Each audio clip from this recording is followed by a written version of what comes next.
wabarakatuh. Sebelumnya saya ucapkan terima kasih kepada Ibu Aldina Eka Andriani selaku dosen pengampu mata kuliah Laboratorium IPA SD dan juga teman-teman semua yang sudah menyaksikan video saya.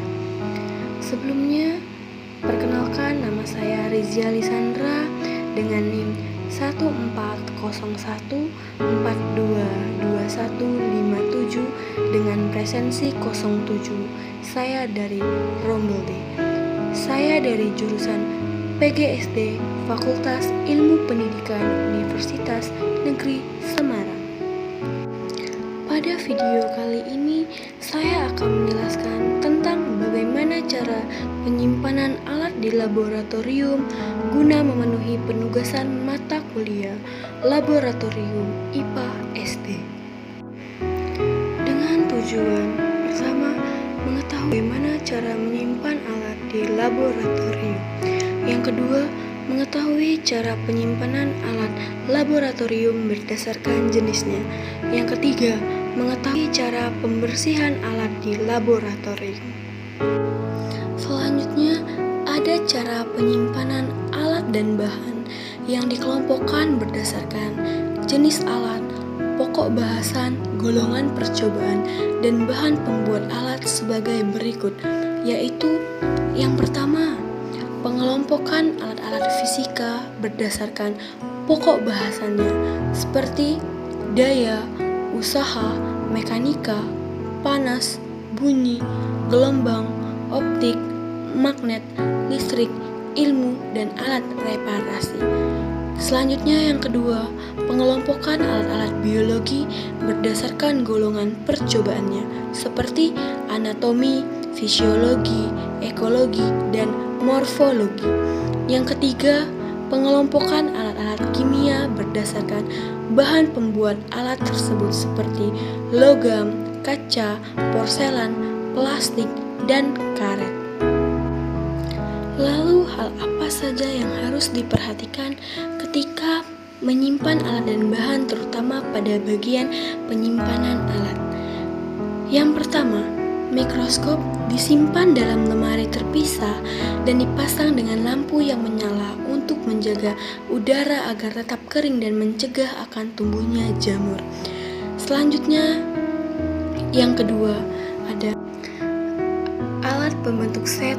Penyimpanannya harus dalam bentuk set dan tidak terpisah. Yang ketiga, ada alat yang harus disimpan berdiri, misalnya seperti neraca, hidrometer, lengan, dan beker gelas.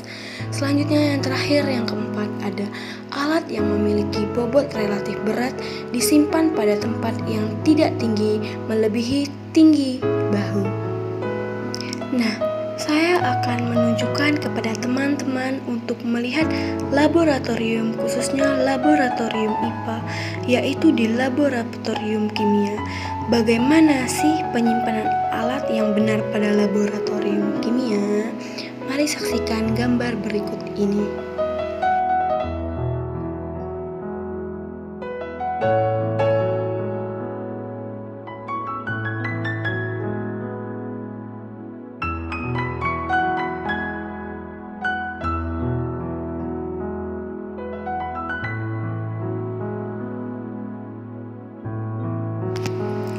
Tidak hanya kerapian penyimpanan alat dalam laboratorium saja, tetapi kita juga harus memerhatikan aspek kebersihannya.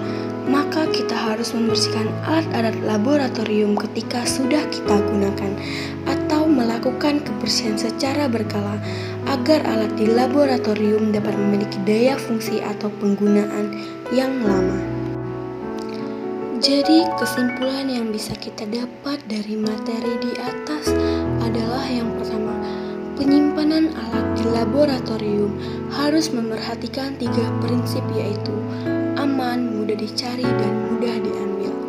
Nah, yang kedua, cara penyimpanan alat di laboratorium dapat dibedakan berdasarkan jenis alat.